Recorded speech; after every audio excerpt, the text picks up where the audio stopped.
Olá, tudo bem com você?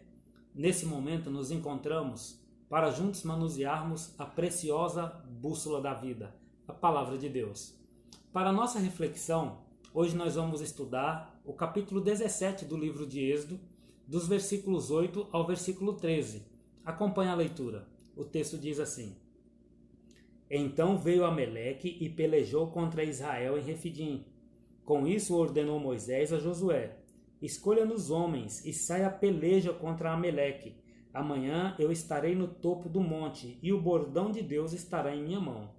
Fez Josué como Moisés lhe ordenou e pelejou contra Ameleque. Moisés, porém, Arão e Hur subiram ao topo do monte. Quando Moisés levantava a mão, Israel prevalecia. Quando, porém, ele abaixava a mão, prevalecia Ameleque. Ora, as mãos de Moisés eram pesadas, por isso tomaram uma pedra e a puseram por baixo dele, e ele nela se assentou. Arão e Hur sustentavam-lhe as mãos, um de um lado e o outro do outro lado. Assim lhe ficaram as mãos firmes até ao pôr do sol. E agora falta o versículo 13. O versículo 13 é o texto que fecha, que resume, que mostra o resultado final dessa batalha entre o exército de Israel e o exército amalequita. O texto diz assim: Josué desbaratou a Ameleque e ao seu povo a fio de espada. É muito nítido que Josué, juntamente com os homens que ele havia reunido, o exército que ele havia formado, venceu o exército de Ameleque. Agora é interessante que o texto que nós lemos finaliza com a vitória de Israel sobre Ameleque, e em contraste com o início, que inicia com um ataque de Ameleque contra Israel. Se Ameleque investiu em um ataque contra Israel, é porque ele tinha certeza da vitória. Ele não teria tido a iniciativa de enfrentar o exército de Israel sabendo que perderia. Ele o fez porque ele tinha certeza que venceria. Em que Ameleque se baseava para ter essa certeza da vitória? Olha só, o texto que nós lemos não nos dá detalhes da estratégia de Ameleque. Porém, essa mesma história, ou pelo menos parte dela, é relatada novamente no livro de Deuteronômio, no capítulo 25, no versículo 17 e 18. E lá nos mostra um pouquinho da estratégia de Ameleque. Acompanhe a leitura.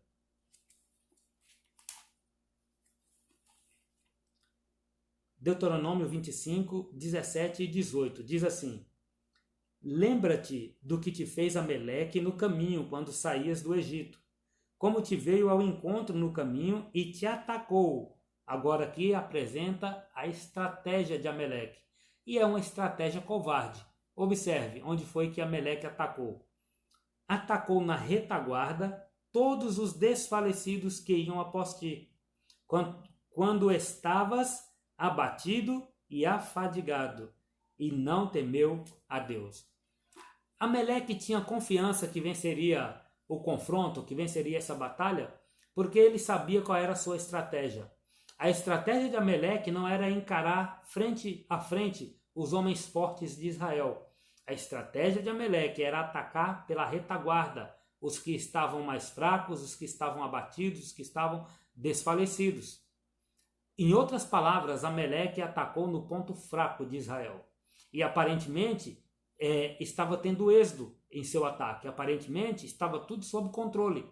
Mas quando a notícia do ataque de Ameleque chegou a Moisés, Moisés então chama Josué e ele então elabora um plano que vai em duas direções. A primeira direção era que eles deveriam organizar um exército. E ele diz: olha, Josué, escolha os melhores homens e vai à batalha contra Ameleque. Você precisa lutar contra Ameleque. Enquanto você estiver lutando, eu vou subir no topo do monte. E quando eu estiver no topo do monte, eu vou interceder por vocês. Eu vou orar por vocês.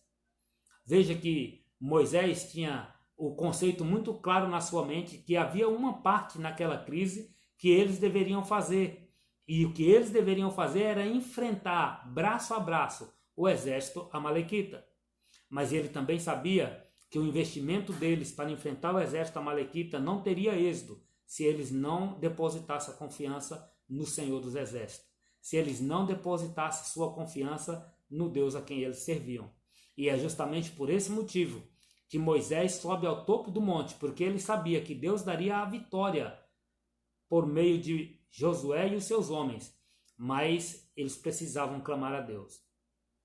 Aqui nós notamos que a estratégia de Ameleque é justamente a estratégia que o inimigo de Deus e também o meu e o seu inimigo utiliza para nos atacar.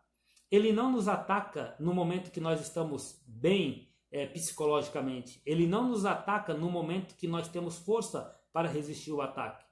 O nosso inimigo nos ataca justamente nos nossos momentos de debilidade. O nosso inimigo nos ataca justamente pelo nosso ponto fraco. E ele nos estuda e nos ataca onde nós temos a maior possibilidade de fracassar. Para resistirmos, mesmo recebendo um ataque pelo ponto fraco, é necessário fazer o que Moisés fez. Moisés orou. E muitas vezes o que falta para mim e para você é tempo de oração com Deus. Observe também que a oração de Moisés não foi somente por ele. Ele orou por ele, mas ele orou principalmente pelo povo. Ele orou pelos seus amigos, ele orou pelos seus familiares que estavam ali. Ele orou pela sua nação.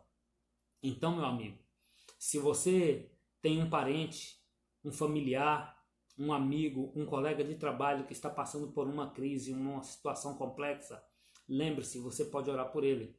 Porque a história que acontece aqui entre o exército de Israel e o exército de Ameleque nos mostra que a vitória está na mão dos intercessores. Observe que quando Moisés levantava as mãos, o povo de Israel vencia. Ou seja, enquanto Moisés orava, o povo de Israel vencia e o inimigo não triunfava. Mas quando Moisés parava de orar, o inimigo é quem vencia e o povo de Israel fracassava. Olha, se nós orarmos, nós temos plena convicção e plena certeza que Deus nos dará a vitória. Não tem como ser derrotados se nós intercedermos a Deus em favor dos nossos amigos, dos nossos familiares, dos nossos queridos. Mas essa história também nos mostra algo mais. Sabe o que é? Veja bem, Moisés poderia ter dito assim: nossa, o inimigo está nos atacando, nós temos um Deus que é vivo, vamos todos, subamos ao topo do monte e vamos orar ao Senhor, porque Ele vai nos livrar dos nossos inimigos. Essa tem sido a postura de muito cristão, mas não é o que Deus pede para fazermos. Como assim, pastor? Deus não pede para que oramos? Deus pede para que oremos. Só que, olha só, Deus nunca vai fazer por mim aquilo que eu posso fazer. Moisés tinha isso muito claro em sua mente. Ele sabia que a vitória viria por Deus, mas através das mãos humanas. A vitória seria concedida por Deus, mas através das mãos de Moisés, ou melhor, de Josué e dos seus homens. Se você quer vencer, confie em Deus, clame a Deus, ore a Deus, mas faça o que você tem que fazer. É como a história de alguém que está desempregado. E esse alguém é um cristão. E todos os dias ele ora a Deus pedindo trabalho, mas ele nunca sai à procura do trabalho. Ele não sai de casa, ele não entrega currículos, ele não vai onde ele possa conseguir o trabalho, ele apenas ora. Sabe, Deus nunca vai dar o trabalho, porque Deus quer abençoar através do seu esforço. E foi isso que Deus fez com a nação de Israel. Deus deu a vitória sobre o exército de Ameleque, mas através do esforço do exército de Josué. Então, se quisermos ser vitoriosos, nós temos que unir duas coisas. Diz uma escritora norte-americana chamada Ellen White, em um dos muitos livros que escreveu, o livro Mensagens Escolhidas. Ela diz assim: o segredo da vitória está na união do esforço humano com o poder divino. Gostou? Vou repetir. O segredo da vitória está na união do esforço humano com o poder divino. Quer vencer? Faça a sua parte e confie em Deus. A vitória será certa. Não há como fracassar. Olha só, querido. Aqui nós aprendemos um princípio muito importante. Sabe qual é o princípio? O princípio é que Deus não fará por mim e por você aquilo que eu e você podemos fazer. E existe um segundo princípio, que é antagônico a esse, embora pareça ser semelhante. Sabe o que ele diz? Deus fará por mim e por você tudo aquilo que eu e você não podemos fazer. Confie em Deus, recorra a Ele em oração, clame ao Senhor, Em tempos de crise, tempos difíceis como esses que estamos vivendo, nós temos um auxílio certo, temos uma mão poderosa, temos o nosso Deus que está ávido por conceder a vitória a mim e a você. Se a vitória é sobre um aspecto espiritual, se a vitória é sobre uma situação profissional, é sobre uma situação relacional, eu não sei qual é a vitória que você está precisando alcançar, mas Deus quer lhe conceder e Ele pode lhe conceder. Você crê? Eu também creio. Que Deus possa abençoar a você, possa abençoar a mim, possa abençoar toda a humanidade. Esse é o desejo do íntimo do meu coração e eu estou convicto que é o desejo do íntimo do coração de Deus também para todos nós.